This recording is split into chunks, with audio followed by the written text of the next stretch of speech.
bigger pot, it's really important that you don't go too big with your pot. So what the rule says is that it's only as big as putting a hand around the pot.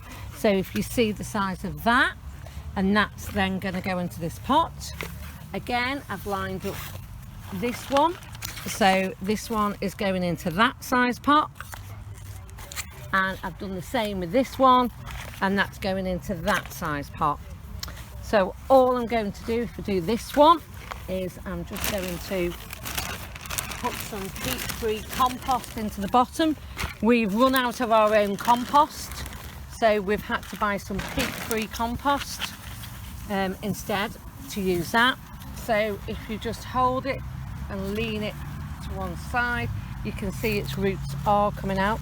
You won't do any damage if you just pull that like that, and you can see it's quite root bound.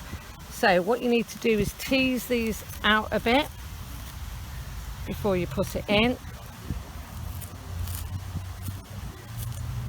to give it a good start. Okay, place that into the pot. Okay, so just going to fill it up with the compost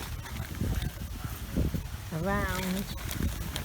Oh, that one's just decided to fall over and get in the way. I'll do that one in a minute. If you just give it a shake, you can actually make sure it is actually gone round there. So I need a bit more there. Keep shaking the pot to make sure it's fairly even. Okay, and then we're just going to water that in.